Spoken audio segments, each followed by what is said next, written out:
Welcome to InfoStream, your daily current. Unsure what to listen to? Turn to us for today's headlines. Stay informed. U.S. peace deal proposed with Trump's involvement. Trump seeks pardon for Henry Cuellar. Cuellar pardon sparks legal concerns. Trump renames U.S. Institute of Peace. Trump pardons Oakview Group executive. NATO deadlock potentially solved by Trump. Trump reverses Biden's fuel economy standards. U.S. explores Australian retirement model. Trump releases second strike video. Republicans support Obamacare subsidies. GOP faces affordability issues. Trump's pardons raise legal and political questions. Kremlin-Washington talks fail. Jennings details Trump's advertising strategy. Scott Jennings describes a massive propaganda campaign. U.S.-hosted peace deal aims to resolve DR Congo-Rwanda conflict. The Democratic Republic of Congo, DRC, and Rwanda are set to sign a peace deal in Washington, D.C., brokered by U.S. President Donald Trump, aimed at ending a long-standing conflict in the region. The deal involves the endorsement of a previously signed accord from June, which sought to address tensions between the two nations. However, the immediate situation remains volatile, with ongoing fighting and territorial disputes. The M23 rebel group, backed by Rwanda, continues to operate in eastern DRC, despite accusations from the Congolese government of supporting the group. The M23 has recently launched a new offensive, targeting villages in South Kivu province, and has refused to relinquish seized territory as part of the ongoing Qatar-brokered talks. The conflict's roots lie in a complex web of issues, including the presence of the FDLR militia, a group comprised of fighters from the 1994 Rwandan genocide, and the continued presence of Rwandan troops in Congolese territory, a demand central to the peace agreement. Previous attempts at resolution have repeatedly failed due to disagreements over the FDLR's disarmament and the withdrawal of Rwandan forces. The U.S. administration views the conflict as a key opportunity to secure access to DRC's substantial mineral wealth, estimated at $25 trillion, including cobalt, copper, and lithium. The U.S. seeks to establish economic cooperation, particularly in hydroelectric power, mining, and infrastructure development, recognizing the strategic importance of these resources. Qatar is also playing a mediating role, fostering ties with Rwanda while the U.S. maintains closer relations with the DRC. Despite the signing ceremony, significant obstacles remain, with the M23's continued expansion and the unresolved issue of Rwandan troop withdrawal casting doubt on the deal's long-term success. The conflict's complexity and the involvement of multiple actors highlight the challenges of achieving a lasting peace. The U.S. hopes this agreement will facilitate increased investment and cooperation, while DRC seeks the removal of foreign forces and control over its valuable resources. President Donald Trump has announced his intention to pardon Democratic Congressman Henry Cuellar and his wife, Imelda Cuellar, following their indictment on bribery and corruption charges. The pardon, communicated via social media, described as full and unconditional, marks a significant development in the case involving allegations of accepting $600,000 in bribes from Azerbaijani and Mexican entities. The Justice Department accused Cuellar of using his influence to benefit Azerbaijan's foreign policy while advocating for the Mexico City Bank. Cuellar swiftly responded by filing for re-election as a Democrat, effectively countering speculation of a potential shift to the Republican Party. The indictment centered on charges including conspiracy, bribery, wire fraud, and money laundering, with evidence detailing the couple's use of illicit funds for personal expenses, such as credit card payments, wholesale purchases, and a custom gown. House Minority Leader Hakeem Jeffries reacted to the pardon, stating it was exactly the right outcome, though the precise reasons behind Trump's decision remain unclear. Cuellar's daughters wrote a letter to the president expressing their belief that his conservative stance on immigration, particularly his pro-life views, contributed to his legal troubles. Trump echoed this sentiment, asserting that Biden targeted Cuellar and his wife for speaking the truth. The case has been a contentious one, raising concerns about foreign influence in U.S. politics. The Cuellars maintain their innocence, and the pardon represents a controversial conclusion to the investigation. The swift re-election bid by Cuellar demonstrates his continued ambition, despite the legal challenges. The situation highlights the ongoing tensions between the executive and judicial branches of government, and the complexities of navigating foreign relations within the American political landscape. Ex-Honduran leader thanks Trump for pardon amid controversy. Former Honduran President Juan Orlando Hernández expressed profound gratitude to former U.S. President Donald Trump for granting him a pardon following his drug trafficking conviction. The pardon, delivered amidst criticism from both Republican and Democratic members of Congress, highlights a significant inconsistency in the U.S. government's approach to combating drug trafficking in Latin America. Hernández, convicted of conspiring with drug cartels and receiving millions in bribes during his presidency, maintains his innocence, claiming the trial was rigged and based on the accusations of vengeful criminals. The pardon has sparked considerable controversy, with lawmakers questioning the White House's priorities. Republican Senator Bill Cassidy voiced strong disapproval, criticizing the decision and emphasizing the need to lock up every drug runner. Republican Representative Maria Elvira Salazar echoed this sentiment, stating she would have never done that, perceiving the announcement as sending a mixed message. Trump defended the pardon, asserting it was a response to a witch hunt, and that many Honduran citizens requested it. He pointed to Hernandez's position as a former president and the alleged sale of drugs within Honduras as justification. Prosecutors alleged Hernandez facilitated the movement of over 400 tons of cocaine into the United States in exchange for substantial bribes that fueled his political ascent. Several individuals within Trump's circle, including Roger Stone, actively lobbied for Hernandez's pardon. Stone specifically called on Trump in June to grant the pardon, citing the Biden administration's targeting of Hernandez. Notably, Hernandez's brother was prosecuted during Trump's first term by Emil Bove, who later became Trump's personal attorney. Following the pardon, Hernandez was released from a prison in West Virginia, as confirmed by the U.S. Bureau of Prisons database. He has since posted on social media, promising to continue defending everything we built together, though he has not yet indicated plans for a return to Honduras. The situation remains complex, raising questions about the U.S. government's strategy in combating drug trafficking and the implications of this particular pardon. U.S. Institute of Peace renamed to reflect Trump's actions. The U.S. Institute of Peace, USIP, has been officially renamed to a Donald J. Trump Institute of Peace, a move coinciding with a peace agreement signing ceremony between Rwanda and the Democratic Republic of Congo, DRC. This rebranding follows a period of significant controversy and legal battles initiated by the Trump administration. The decision to incorporate Trump's name into the Institute's identity occurred shortly before the event scheduled for Thursday. The renaming was announced by the Department of State via social media, framing the change as a recognition of Trump's greatest dealmaker status. This action follows an earlier effort by the Department of Government Efficiency, DOGE, to seize control of the Institute's headquarters, an attempt that was ultimately reversed following a court ruling. The administration's actions included the termination of most of USIP's board and staff, as well as a substantial reduction in funding. Legal challenges have been central to the situation, with a federal judge previously ruling against the government's forceful takeover of the building and assets. While the ruling remains stayed pending an appeal, the administration's continued control of the building is attributed to this legal standing. Counsel for former USIP leadership and staff, George Foote, expressed the situation as adding insult to injury, emphasizing the ongoing legal fight to restore the Institute to its original purpose. White House spokesperson Anna Kelly defended the renaming, arguing that the previous USIP was an outdated and ineffective entity, and that the new name reflects a commitment to strong leadership and global stability. The move has been met with criticism, highlighting the administration's efforts to reshape institutions in its image. The Institute's future remains uncertain, dependent on the outcome of the legal proceedings and the ongoing battle over its control. The renaming represents a symbolic assertion of power amidst a protracted struggle for control of the organization. Trump pardons Oakview Group, co-founder amidst Justice Department investigation. Former President Donald Trump issued a full and unconditional pardon to Tim Lewake, co-founder of Oakview Group, despite the fact that his own Justice Department had indicted him on charges of orchestrating a conspiracy to rig the bidding process for an arena at a public university in Austin, Texas. The indictment, announced in July, alleged that Lewake manipulated the bidding to benefit Oakview Group, depriving the university and taxpayers of competitive bidding. Lewake pleaded not guilty and faced a maximum penalty of 10 years in prison and a $100 million fine. The pardon, dated Tuesday, followed lobbying efforts by Trump ally and former Representative Trey Gowdy, who advocated for a dismissal of the case or clemency. Lewake previously made critical statements about Trump, calling him the single greatest con man, and praised Mike Pence for upholding the Constitution. In a statement, Lewake expressed profound gratitude to Trump, stating the pardon provided a new lease on life. David Gerger, Lewake's lawyer, confirmed the pardon was the right result.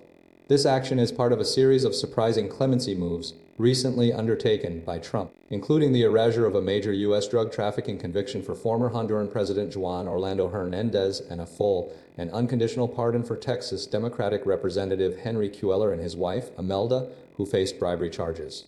Following the indictment, Oakview Group named a new permanent CEO, Chris Granger, and the company stated its continued focus on delivering exceptional outcomes for clients. Oakview Group previously agreed to pay $15 million in penalties related to the allegations. The pardon signifies a significant and unexpected move by the outgoing administration, concluding a protracted legal battle for Lee Wake. The Justice Department's investigation and subsequent indictment highlighted concerns regarding potential corruption and manipulation within the arena development process. This case represents a final chapter in the legal challenges faced by Lie Awake and Oakview Group. NATO deadlock Trump identified as potential solution to recent developments surrounding the ongoing impasse within NATO regarding support for Ukraine have centered on a surprising assessment from NATO Secretary General, who stated unequivocally that only one person possesses the ability to resolve the deadlock: former U.S. President Donald Trump.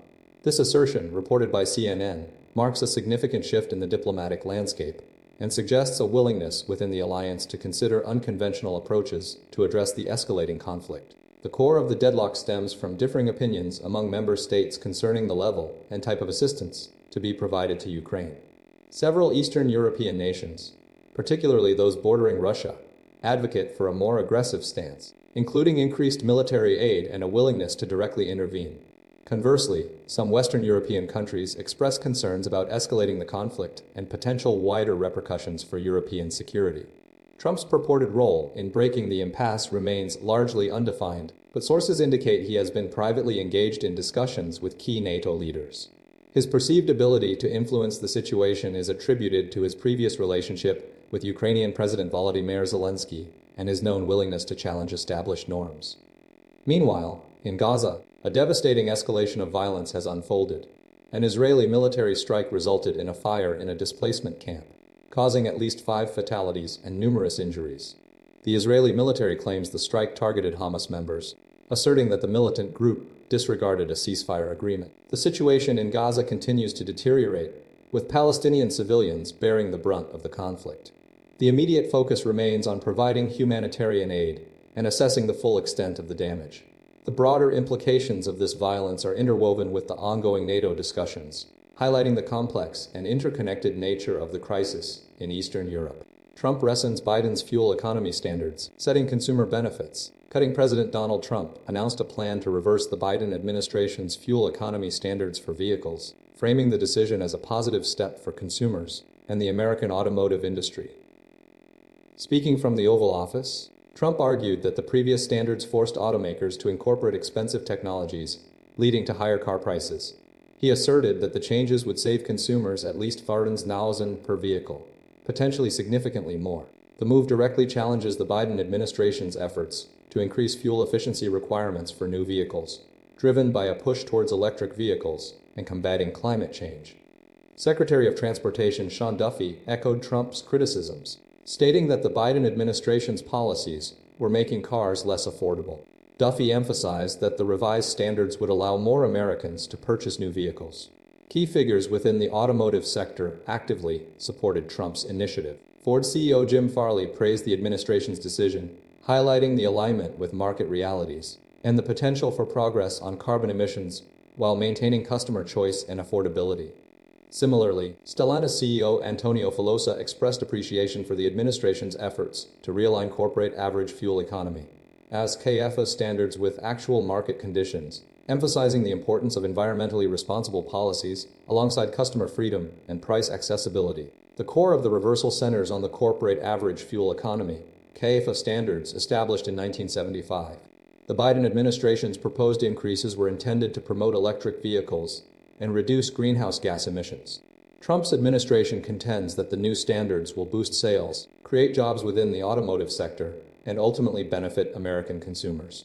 The automotive executives present validated this viewpoint, solidifying the administration's strategy. Trump administration explores Australian retirement model. President Donald Trump is considering adopting Australia's superannuation retirement savings program as a potential solution to concerns regarding the United States retirement system. This initiative stems from a desire to address issues related to an aging population and declining birth rates, a challenge Australia has successfully navigated through its mandatory employer-funded investment savings plan. Australia's superannuation system, encompassing automatic superpayments, near universal coverage, and the preservation of savings until retirement, has garnered significant attention within the Trump administration. The Australian model, where employers are required to contribute 12% of an employee's income into super funds, contrasts sharply with the United States voluntary 41(6) system, alongside the established Social Security program. Australia's super funds, totaling approximately $3 trillion in assets, are the fourth largest retirement savings pool globally, despite the country's relatively small population of 27 million. These funds are invested across a range of global assets, including stocks and private equity, and are managed by professional financial institutions. The Trump administration's interest in superannuation follows discussions about the precarious state of Social Security funds due to the aging U.S. population. Treasury Secretary Steven Mnuchin spoke at a superannuation summit in Washington, D.C. in February, highlighting the program's success. U.S. officials have been particularly impressed by the automatic superpayments, near universal coverage, and the preservation of savings until retirement within the Australian system. Australia's retirement system is ranked B+ on the Mercer CFA Institute Global Pension Index for 2025, while the United States currently ranks C+. The U.S. system's reliance on voluntary 41(k) plans paired with Social Security is seen as less robust compared to the Australian model. Despite the significant population difference between the two countries, a 27 million versus 343 million, the potential benefits of implementing a similar system are being seriously evaluated. The administration's interest in this model reflects a broader strategy to examine innovative approaches to address retirement security challenges within the United States. Trump's shift on second strike video release. Former U.S. President Donald Trump has indicated he would support the release of classified video footage depicting the 2017 targeted strike against a vessel suspected of trafficking drugs in the Arabian Sea. This unexpected statement, made during an interview with CNN, represents a significant departure from Trump's previous staunch opposition to releasing the footage, which has been a subject of intense debate and controversy since its initial classification.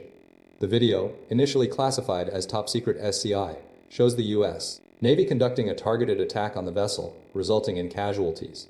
Trump had consistently argued that releasing the video would compromise intelligence sources and methods, potentially jeopardizing ongoing operations and national security. He repeatedly cited concerns about revealing the identities of intelligence operatives involved in the operation. However, during the CNN interview, Trump stated that he now believes the potential benefits of releasing the footage outweigh the risks. He attributed this change of heart to a reassessment of the situation, suggesting that the intelligence community's concerns may have been overstated. He emphasized the importance of transparency and accountability, arguing that the public has a right to see what transpired. Trump's shift in position has sparked immediate reactions from various quarters. Critics express skepticism, pointing to his past assertions regarding the video's sensitivity. Supporters, however, hailed the move as a step towards greater openness and a rejection of what they perceived as unwarranted secrecy. The statement's implications for future intelligence operations and the ongoing debate surrounding the legality and ethics of the strike remain uncertain, but it undeniably adds a new layer of complexity to a long-standing controversy. The administration is now considering the ramifications of this shift in policy.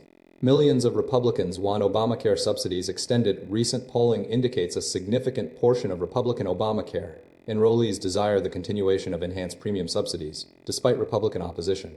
A KF poll reveals that 72% of Republican Obamacare participants, along with the same percentage of MAGA supporters covered by the Affordable Care Act, support extending the subsidies, which are set to expire at year's end. This contrasts sharply with broader Republican sentiment. The potential lapse in subsidies would dramatically increase monthly premiums, with estimates ranging from $888 to $904, forcing many to reconsider coverage or face potential uninsurance. This situation has created a surprising alignment between the Republican base and the Democratic Party on this key issue. The Senate is currently considering a vote on the ACA's fate as part of a government reopening deal, though Republican agreement remains elusive. The White House recently withdrew a subsidy extension proposal due to GOP resistance. Approximately 9 million Republicans and Republican-leaning independents rely on Obamacare for their health insurance, representing nearly 40% of enrollees. These individuals reside largely in red states, particularly in the South, where sign-ups have tripled since the enhanced subsidies were implemented. A KFF director noted that many of these enrollees live in congressional districts represented by Republicans.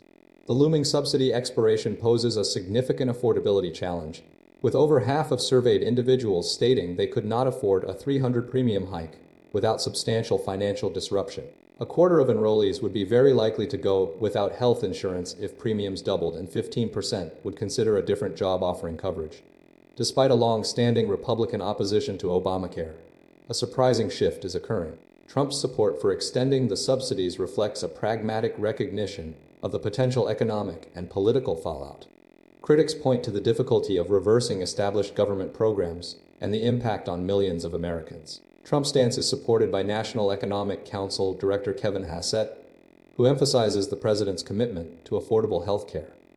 Republican members of Congress are also expressing support for a short-term extension, and Trump himself has reiterated his backing for a resolution. The situation highlights a complex interplay of political and economic considerations, with significant implications for healthcare access and affordability across the country. The potential for a bipartisan agreement is growing, driven by the overwhelming desire among Republican Obamacare enrollees to maintain their coverage. GOP grapples with affordability concerns ahead of 2026 midterms. Republican leaders and strategists are increasingly alarmed by recent election results, particularly the narrow victory in a Tennessee special election, signaling a need to shift the party's focus to economic affordability issues before the 2026 midterm elections. Donald Trump's recent prioritization of overseas military campaigns, including interventions in Venezuela and the Caribbean, has exacerbated these concerns, with many Republicans believing it alienates working-class voters. Several prominent GOP figures, including Rep. Jeff Van Drew and Rep. Tim Burchett, have directly criticized Trump's approach, emphasizing the importance of addressing issues like healthcare affordability and rising costs of living. The expiration of Enhanced Affordable Care Act subsidies at the end of the year presents a significant challenge, with no clear plan from GOP leadership to avert potential premium spikes. The Tennessee special election, won by a mere 9 points after Trump's previous 22-point victory, highlights the vulnerability of Republican seats and the growing frustration among voters. Speaker Mike Johnson has downplayed the significance of the race, but Senate Majority Leader John Thune acknowledged the need to sharpen the party's message. Key Republican voices, such as Sen. Josh Hawley and Rep. Kevin Kiley, are advocating for bipartisan solutions to tackle affordability, including proposals to address healthcare costs and tax deductions for medical expenses.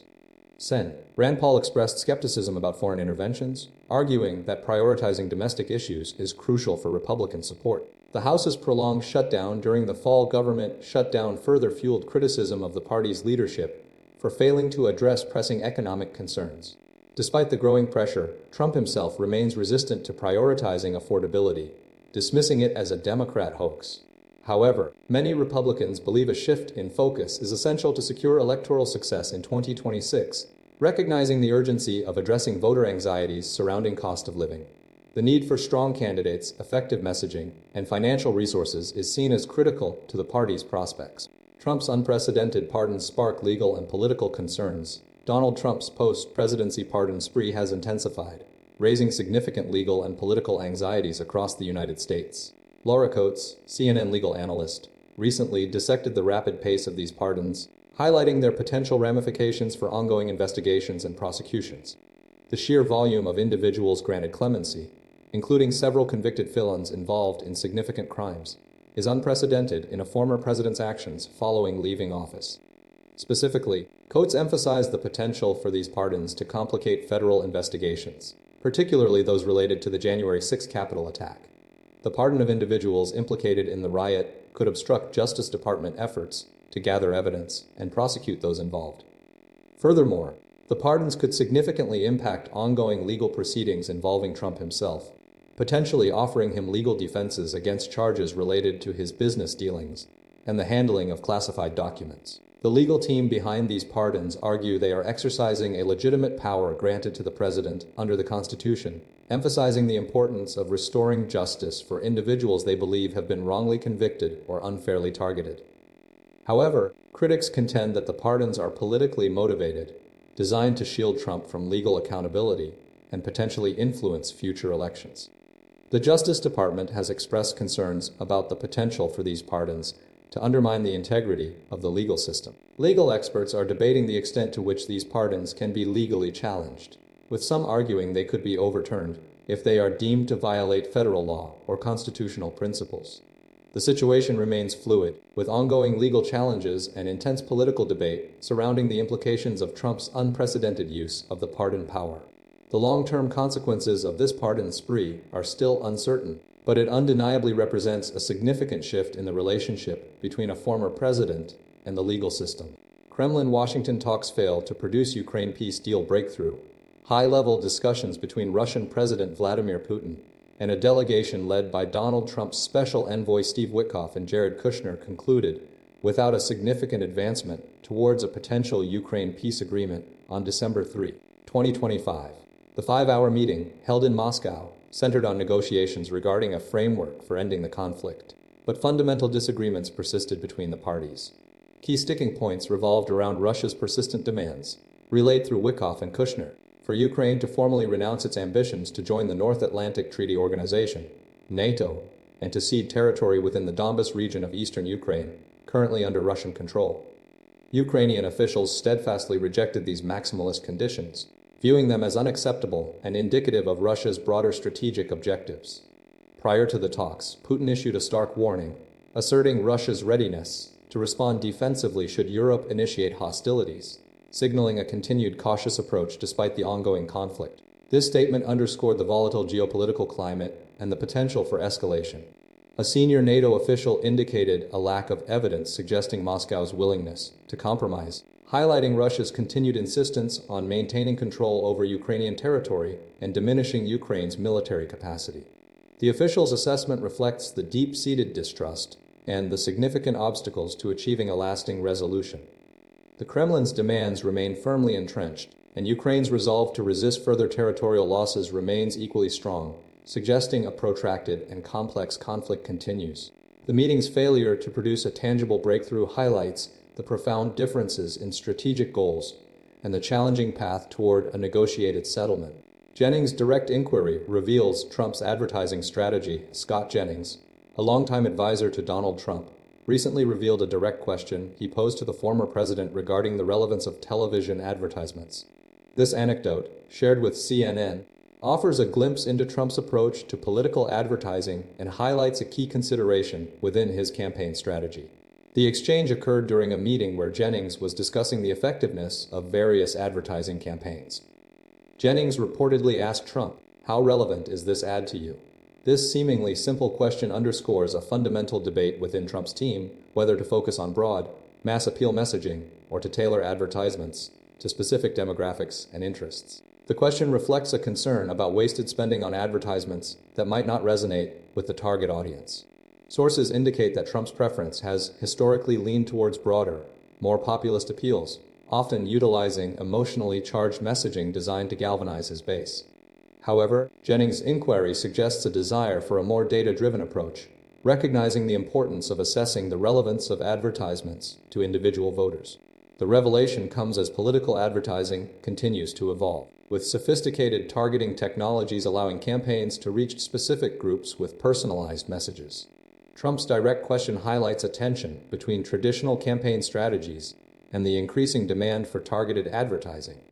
It suggests a potential shift in thinking within Trump's team, a recognition that simply broadcasting a message isn't enough. It must be demonstrably relevant to the audience.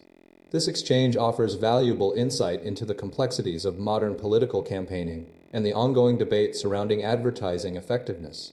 Scott Jennings' massive propaganda campaign around federal raids, recent federal law enforcement raids, particularly those targeting individuals associated with the Oath Keepers and Proud Boys, have triggered a significant and sustained public relations effort, described by former White House Press Secretary Scott Jennings as a massive propaganda campaign. Jennings, speaking on CNN, argues that the narrative surrounding these raids is being deliberately shaped to portray the accused as dangerous extremists. Despite lacking concrete evidence of widespread criminal conspiracies, he contends that the media's coverage has been overwhelmingly negative, focusing on the symbols and affiliations of the individuals involved, rather than the specifics of the alleged crimes. Jennings' assessment centers on the timing and intensity of the media's response, noting the immediate framing of the raids as indicative of a broader, coordinated threat to American democracy.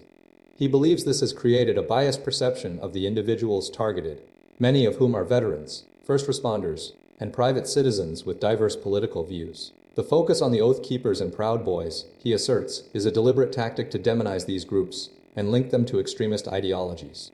Furthermore, Jennings suggests that the raids were strategically timed to coincide with the 2024 presidential election cycle, raising concerns about potential attempts to influence public opinion and delegitimize political opponents. He emphasizes the lack of a clear connection between the individuals involved and any organized criminal activity, arguing that the narrative is built on circumstantial evidence and conjecture. The ongoing debate surrounding the raids underscores a deeper tension between law enforcement's pursuit of justice and the public's perception of these actions, highlighting the complexities of navigating constitutional rights and national security concerns. The situation is further complicated by the lack of a unified public understanding of the events and the diverse interpretations offered by various media outlets.